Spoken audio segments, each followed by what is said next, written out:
we are going to present the latest in the SCI dialogues, dialogue number 5. And it's a wonderful cover, blue, and it's a dialogue on creativity. The interesting thing about this dialogue is that it was written in 3 languages. So Ernesto wrote the introduction in English, Gianfranco wrote his dialogues in Italian, and Yaki wrote his dialogue in Spanish, which is quite an achievement. However, you don't have to worry about knowing 3 languages because it's been translated in English, so you will be able to read it without any problem. And I hope you do, and I hope you enjoy it. It's on sale on Amazon at the moment.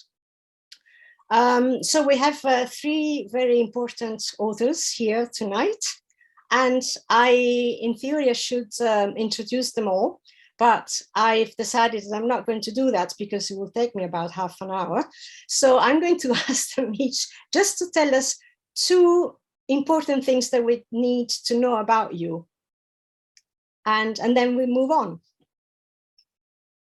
So I leave it to you to tell us, well, who you are or what you're doing. Just 2 things that you think it's important for us to know tonight. I was lucky enough to be asked to do the foreword for this 5th dialogue in the SCA series.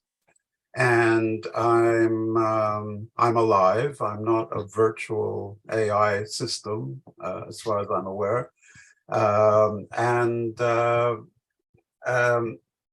I have been involved in one way or another with existential thought and existential therapy for, I guess, about half my life, which is probably way too long. So those are 2 things about me, I think, that I'll leave it at that. Do you want me to say something, or do you want the other people to present themselves? How do you want to do it? Let them present themselves and then we come back. Okay.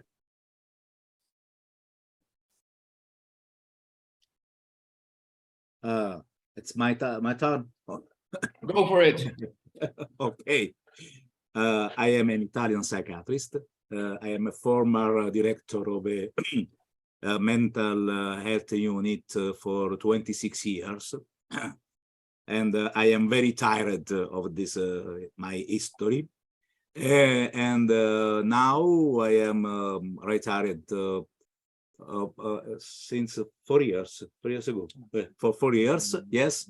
But I am working more than before. Now I am a director of a psychotherapy school. The name is Scuola di Psicoterapia Existential Psychotherapy School.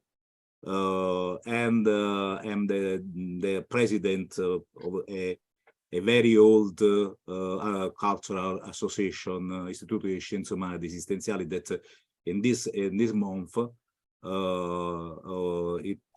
this institute is 35 years old.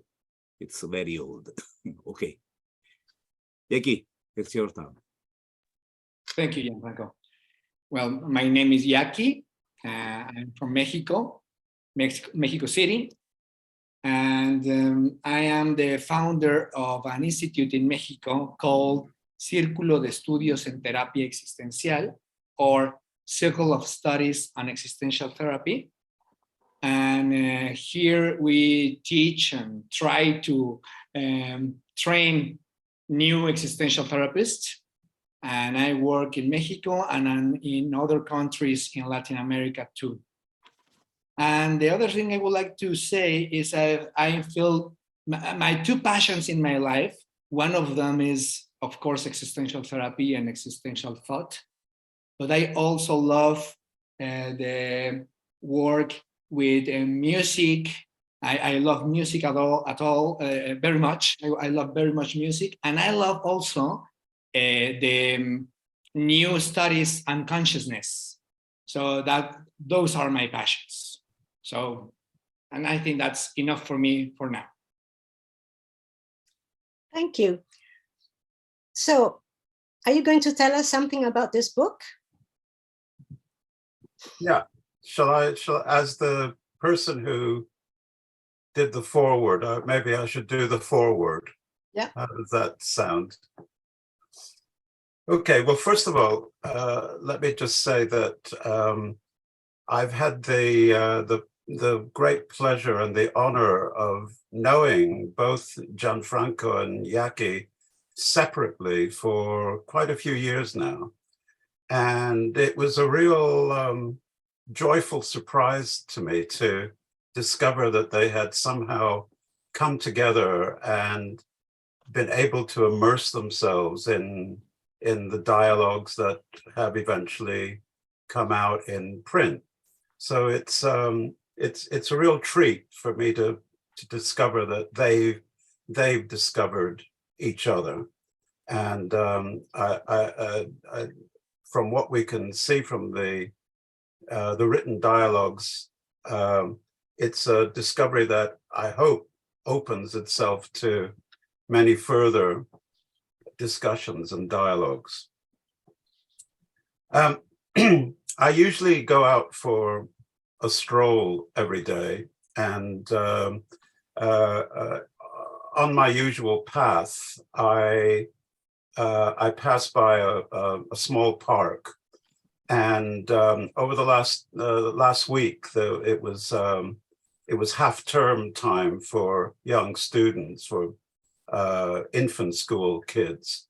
And so in the park, it was quite a nice day. There was a group of kids that were being looked after by, I guess, a teacher or a carer of some sort or other. And they were playing a game.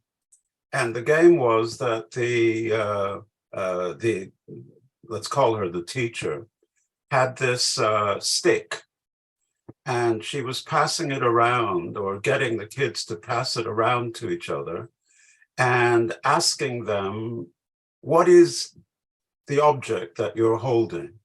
You know, what do you think it is? And so the kids were coming up with all kinds of different possibilities. One of them said, "Oh, it's a cane that's like the one that my grandfather uses." And another one said, "Oh, it's a wand. It's a magic wand that can make your wishes come true." And another one said, "Oh, it's a spear that you can throw."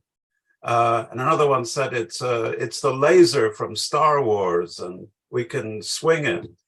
And another one said, quite amazingly, it's a snake that's frozen solid. So it, you know, just a straight line. So I was struck by the fact that all these kids were being incredibly creative. They were playing, and they were playing with creativity. They were playing with open possibilities and with uncertainty. They were taking the meaning of the object and opening it up to novel possible meanings.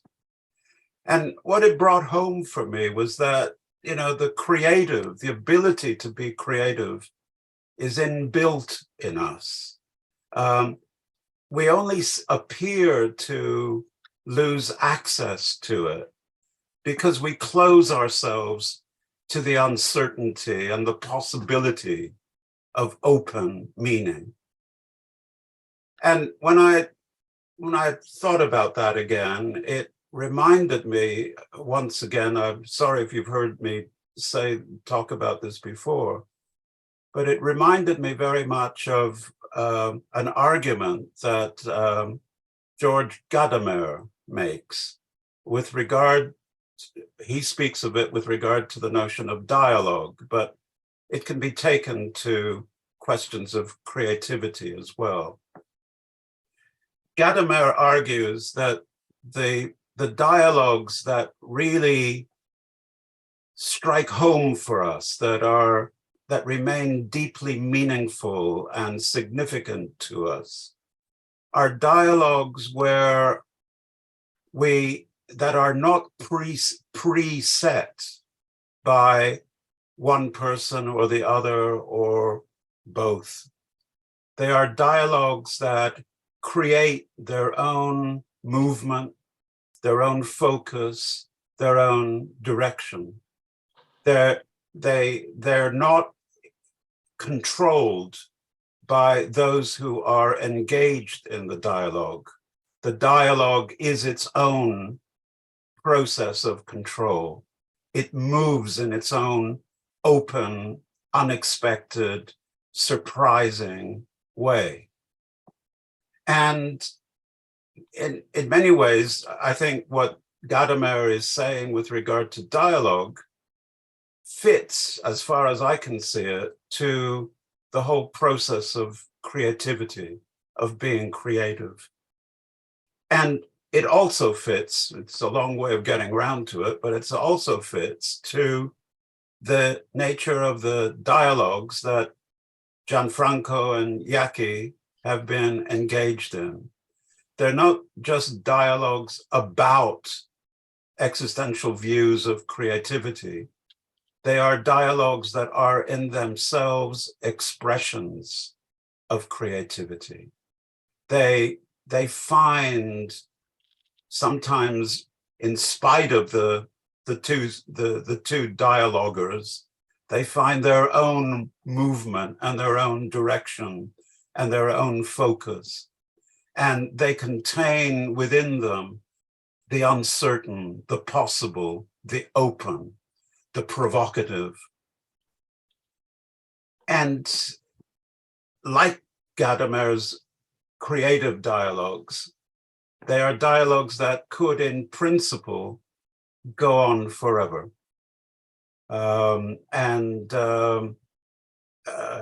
My hope is that something like that will evolve following this initial.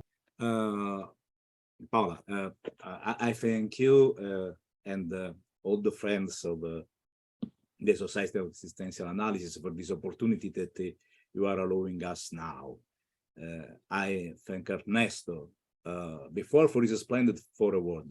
It's very, very beautiful, and for this introduction to this webinar. And I thank, of course, Yaki, stimulating, intelligent, and cultural interlocutors. I am honored to enjoy your friendship. But I also have to thank all of you who are now patiently listening my very bad English. So first of all, I think that it's well to underline what I believe is the spirit of all these dialogues published by the CEA. This spirit corresponds to a concept that Ernesto likes, and now he repeated about Gadamer, the thought of Gadamer about this. Is a spirit, is an idea to which we referred initially when we wrote our dialogue, Ernesto and I, on the meaning. The first published by the Society of Existential Analysis. An idea that all the other colleagues well follow it. And the spirit is to elaborate a real dialogue. I remember that is the correct Saussurean dialogue. The dialoguer contact other people, discuss, propose, listen. He review his own ideas and his beliefs, and tries to find one good solution for all. I wrote about this in my second mail sent to Yaki at the beginning of our dialogue, and I think that is an essential idea of this dialogue and the other dialogue of the series. the series. Yaki and me choose for this new dialogue the topic of creativity, because first of all, because we liked it. I think that this is the real matter. However, during the dialogue, during the exchanging of mails, we gradually became convinced that our initial assumption that creativity is fundamental for psychotherapy is an unquestionable truth. We are both passionate about figurative arts, architecture, poetry, music, theater, and the guitar or yaki are very popular for all of us. But we are not experts of arts. We are only lovers of fantasy, lovers of the human creativity. And both of us are a little convinced that we are a little creative as well in our work as psychotherapists. The creative topic of our dialogue allowed us to range in our correspondence from music to painting to sculpture to poetry to theater to jazz, in total freedom. But I think that is important that you don't think that the dialogue is only a game of quotations. Indeed, that dialogue contains a lot of interesting suggestions to the therapist. This dialogue allowed us to inform each other about each of us idea of therapy. And this is true, I admit, especially in some Yaki mails, where you would find many references to the ways of understanding psychotherapy, how to set it up, how organize it, how manage it, how to read the outcomes of the psychotherapy. That is a very, very difficult to understand and to underline. I think that it's better now that I read a brilliant quote of Yaki, an example from the first mail that you sent, that he sent me, and in this mail he interpreted the different ways of organizing therapeutic work. I try to read. Yaki writes, I will now take the liberty of sharing with you a scheme that currently greatly supports me in my own understanding and greatly facilitates my teaching. And this is very important, my teaching. The scheme proposes that there are 3 different approaches in the field of existential therapy, each of which is distinguished from the others mainly by a specific stance with respect to the way they consider their aims and purposes. We can be confusing is that, although they differ in their purpose, they share their outcomes and develop similar methodological strategies. So it is now appropriate to provide some clarity. The first, clinical or repairing approach. In the orientation, the therapist sees his task as repairing, curing, or healing, that which is damaged, sick, or dysfunctional. His interest is usually based on diagnostic criteria and therefore developed in close proximity to health institutions. Of the three models, it is the one that most commonly resorts to the use of techniques and diagnosis, whether original or borrowed from other psychological models, which are generally adapted to be conceptualized in a way that is close and sensitive to existential perspective, and thus supporting the pursuit of its objectives, which are usually more or less specific according to mental health or psychological criteria. I think that this is the closest of ours way as a psychiatric, the clinical criteria. The second, educational or development facilitation approach. This approach consists of an interest in facilitating, or promoting more satisfying forms of existence, or learning new strategies for living. Generally, such fuller forms are seen through the lens of existential thought. For example, it is considered better or more convenient to live in the face of those aspects of existence that generate anxiety, such as death, the search for meaning, etc., than to flee from them. Irving Yalom writes, I must assume that knowing is better than non-knowing, venturing than non-venturing, and that magic and illusion, however rich, however alluring, ultimately weaken the human spirit. The third approach, exploratory or understanding-focused approach. This approach underlines the therapeutic task and the goal as primarily a dialogical and collaborative investigation based on existential phenomenology and hermeneutics. In other words, an exploration of the existential, interrelational, being in the world situation, in which not only the relationship to the world and to the others, but also the relationship to oneself and to the therapist is revealed. In this model, there is no specific objective to fulfill it beyond staying together.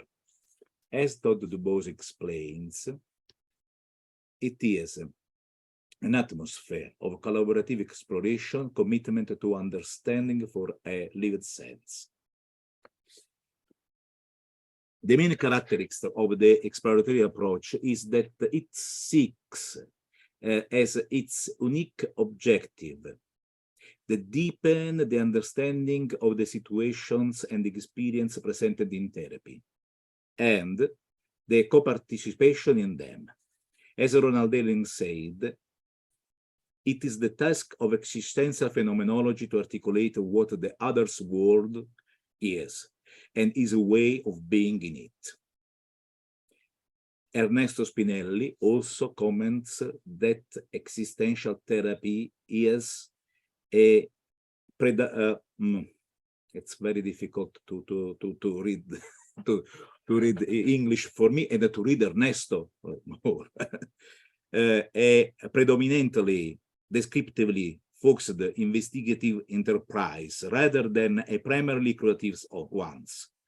Further, this enterprise centers upon elucidation of the client's experience of existing in the way that he or she exists via the interrelational enterprise of the therapeutic encounter itself.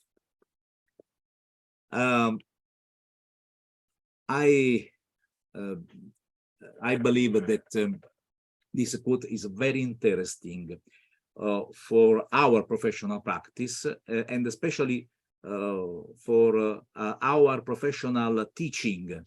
And I think that Yaki intends also this possibility with this tripartition of the approach.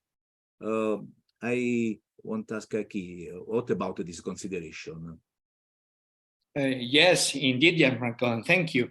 You know, that topic or that paragraph that you just read, that you select from my emails, is one of the themes that I like to reflect for hours, you know, for hours and hours with my students and colleagues, because at least for me, it is a basic aspect that can help us to understand why there are so many differences between different approaches in the therapy world. But even within the existential therapy, we have so many different styles and approaches.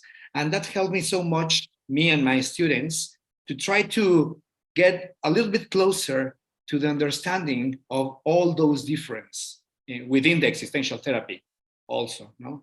So yes, I'm glad that you find it interesting, Gianfranco. Thank you. Please continue. Thank you. I am about to finish my speech, but before I end my speech, I will say only another thing about our dialogue. And that is because I was suggested when I read again the text for this English edition that we are presenting now. I believe that these characteristics is a particularity of our book, Yaki and me. During this dialogue, we recorded that we were immersed in the history, and Yaki and I were no exception for this. The history, not record pops up. Yes, okay.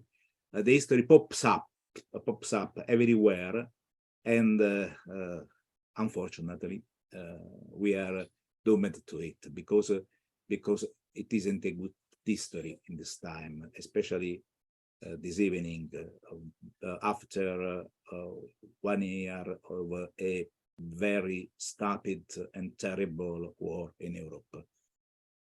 Okay, thanks. Now I leave the word again to Eki. Thank you, Gianfranco. And yes, a very sad reality that we are living in our world. Thank you, Gianfranco. So I would like to start by mentioning that I am very happy to be here in the first place, presenting the result of this project that we started with Gianfranco about a couple of years ago. And I'm very grateful to the Society for Existential Analysis for the encouragement and the platform to carry it out.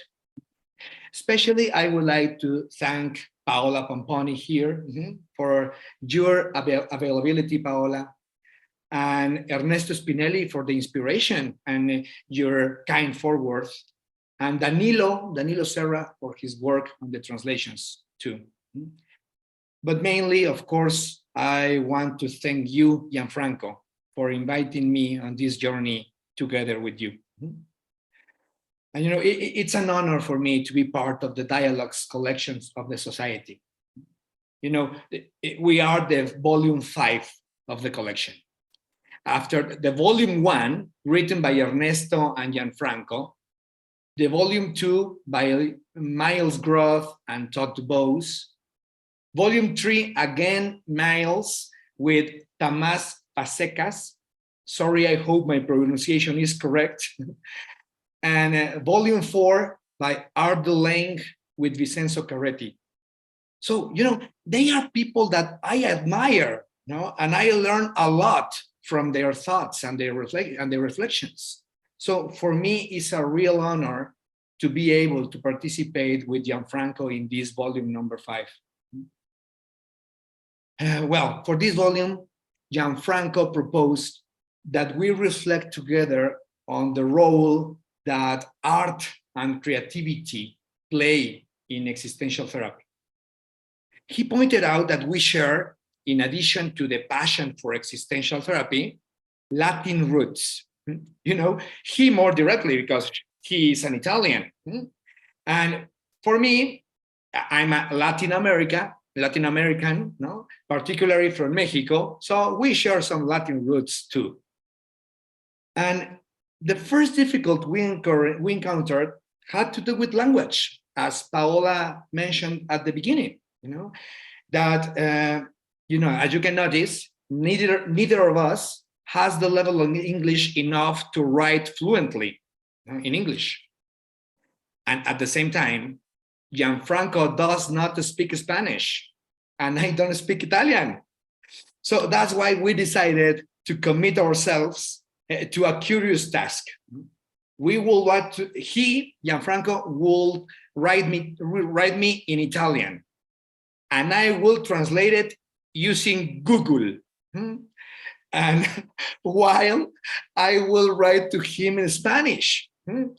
That way, writing at least could go more smoothly for both of us. And it makes me feel lucky, of course, that we live in these modern times where, thanks to technology, we can communicate quickly, no matter where we are in the world, just like we are doing right now by Zoom. And without the language being a barrier to preventing that we communicate with each other. So thanks to modern times too.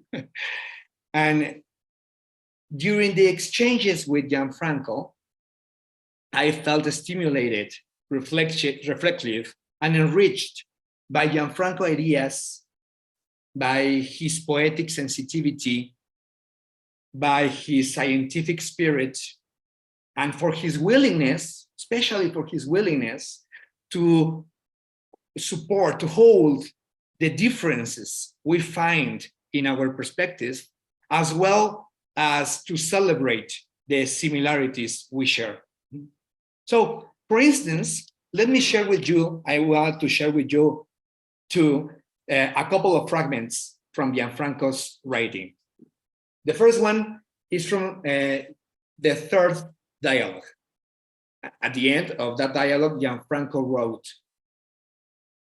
I remember that I used to listen with pleasure to the first movements of symphonies. For example, the famous first movement of Beethoven's Fifth, and the even more famous incipit of the three quavers and a fermata of a half note. However, I also remember that I used to skip the second movements, the adagios, which I considered slow and not very catchy. Before, I was convinced to listen to them. Before I was convinced to listen to them. A few years passed, all of which I spent listening more carefully to the faster tempos. But already around my 14th or 15th birthday, the slow tempos of the symphonies became my favorite, and still are. I had adapted my ear to the listening, and at the same time, I had to start to read commentaries and texts to guide me in my listening. I was studying, not to become a composer, not ever, but to be a good listener. And look, this movement that Gianfranco made, that, well, I think a similar process happens in psychotherapy. The first interview may be fascinating or disconcerting, or both. But the work that follows will often be arduous, tiring, and at times destabilization. Gradually, the client will acquire more and more confidence and an ease of self-distancing and introspecting self-reading in interactions with his mode of existence. Like a good teacher, the therapist will accompany the client in his study until he achieves autonomy. As you write, our engagement with complexity is all about the relationship with reality. Creativity and imagination are the tools to grasp as many nuances of existential space as possible. And this exercise is what is, for me, it closest to poetry or to art. Very interesting, isn't it? And let me share with you another paragraph from the dialogue number 6. He said at the end of that dialogue, Gianfranco wrote, but in fact, You will be right to say that every event, every thought, every object has its own history that can propagate ad libitum. Some of these events, however, have a greater capacity of their own to penetrate human collective thought. Great philosophical ideas, commentaries on them, historical events and their narrations, customs and fashions, constantly change and permeate our daily lives. I believe that works of art, be they plastic, pictorial, literary, musical, performing, and any other form that stimulates the creativity of the user, play a special role in the development of individuals. They foster an intimate reflection, a dialogue with oneself. They stimulate noetic as well as emotional instances and create the conditions for a solitary space of the individual who, in that loneliness, remains hyper-connected to the world through them. As you can see, I have managed to get back to the starting point, but perhaps I should emphasize one more aspect before saying goodbye. These insights, which I am sure we have in common, do not always emerge spontaneously in those young people who are about to start training in psychotherapy. It is a reflection that I believe should be placed at the center of the discussion on the training methodologies of therapists.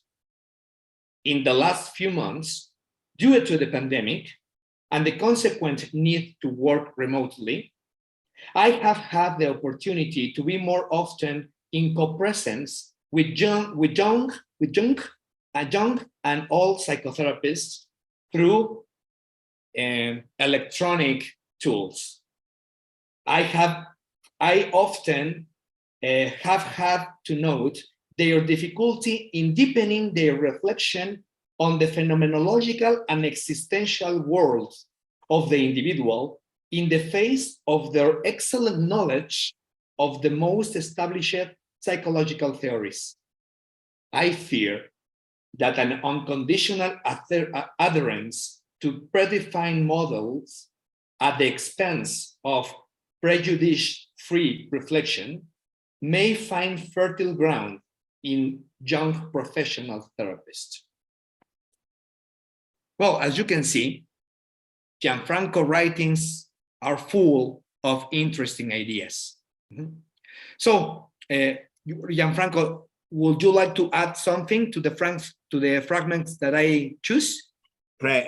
Thanks. I am very glad of your quote choice because it allows me to talk about a little free consideration. The first, maybe all of us that love the arts, the creativity, are affected by the Stendhal syndrome, diagnosed for the first time by foreign psychiatrist Magrini, Graziella Magrini, in 1977, or not? Huh? No, this is a joke. I remember this because incidentally, I discovered only a few months ago that the nickname of Harry Marie Bale, that was the real name of Stendhal, was deduced from the birthplace of the famous Winkelmann, the most important, the first modern critic of arts in the 18th century, that born in Stendhal in German. I believe that Stendhal used this name because he knew his passion for the art and his disease, the syndrome. The second consideration, and this is not a joke, I am really convinced that all the things around us are aging, are transforming. Material things, rocks, furnitures, all spiritual things, arts, paintings, ideas, thoughts, fashion, religions, and so on. And for us as psychotherapists, it's very important to know how all things are transforming in time. And last but not least, the third consideration, I am convinced of the importance of psychotherapeutic training focused on the capability of the use of the epoche criteria. That is for me the criteria, the central criteria of the existential therapy dialogue. Okay, I not spend. I leave the word to Yaki. Thanks. Thank you, Gianfranco. Well, just to my finished comment is that we want to invite you to be witness and who look curiously into the correspondence between two colleagues, two existential therapists, who reflect on the place of art and creativity in existential therapy. But above all, to triangulate with us and participate from your own reflections, your own thoughts, your own ideas, your own creativity in this conversation between two good friends who will seek to continue talking soon while we share a good coffee or a good beer. So thank you for sharing with us this moment and for show some interest in the dialogue series from the Society for Existential Analysis. So thank you very much.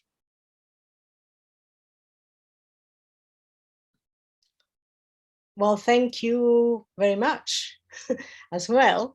And I must say, before I forget, also, we need to say thank you very much to Danilo Serra, who is the translator, who, being a godsend, actually was able to translate from both Spanish and Italian into English.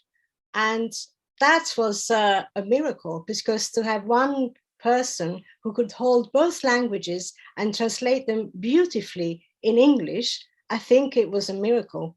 And I didn't know, I knew Danilo before, but I didn't know he was fluent in Spanish as well. So I think this was meant to be, in all sense. And unfortunately, he's not here with us tonight, but we really need to be very grateful. And it's the second time that he translates one of our dialogues. But this is like, a 3-language enterprise that he achieved really successfully. So thank you, Danilo, even if you're not here tonight. Okay, so anything else that we should add before we open to questions? Ernesto, do you want to give us a closing twist? Closing twist. Okay.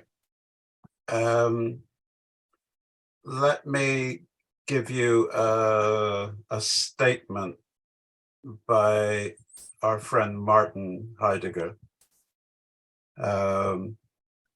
This is in a book of his, which in English is called On the Way to Language. And he's talking about opening ourselves to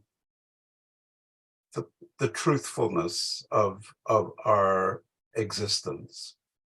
And at the same time, while that's a very general statement, it's also a statement that I think has much to say about the whole notion of creativity.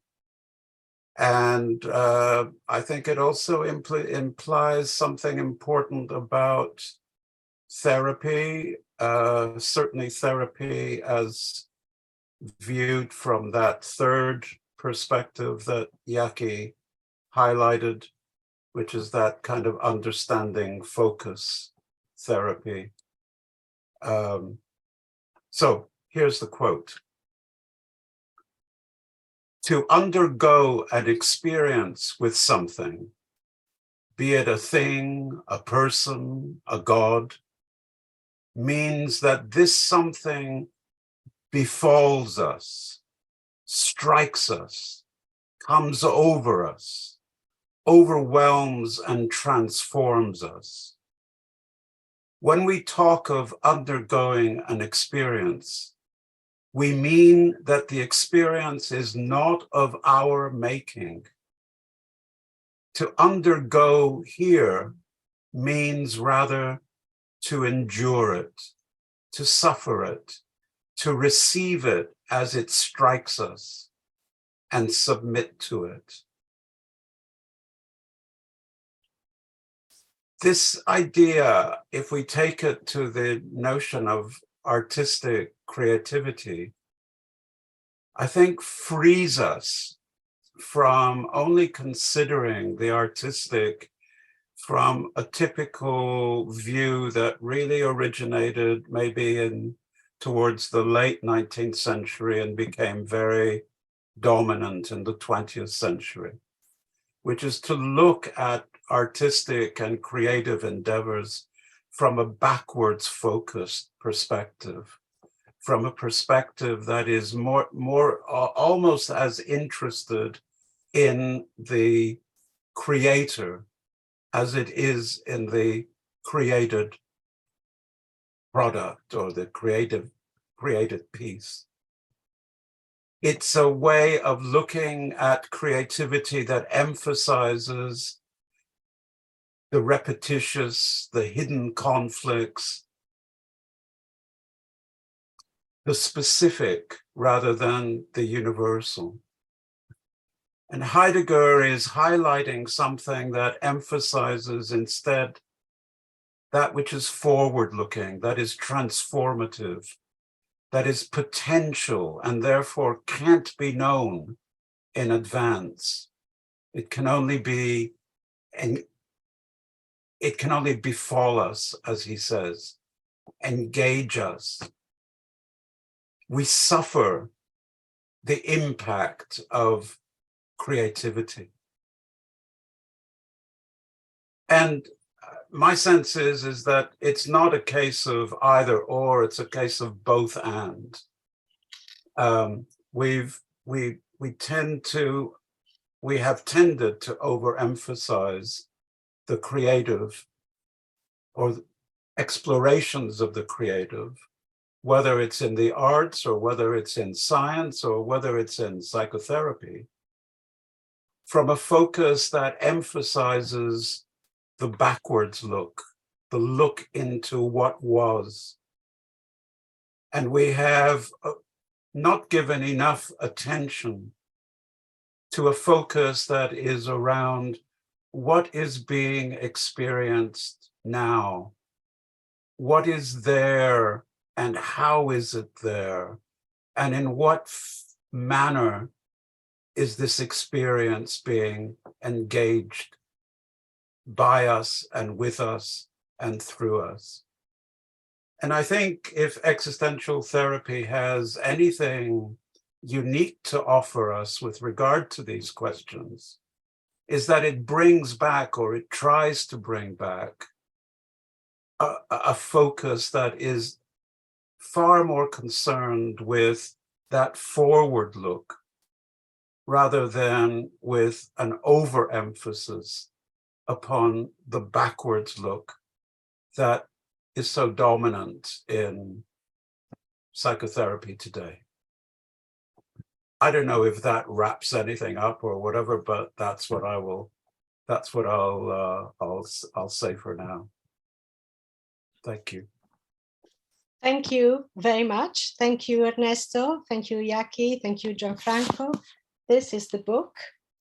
And really, thank you for sharing your knowledge, your wit, and your creativity with all of us. And from the Society of Existential Analysis, a big thank you to all three of you.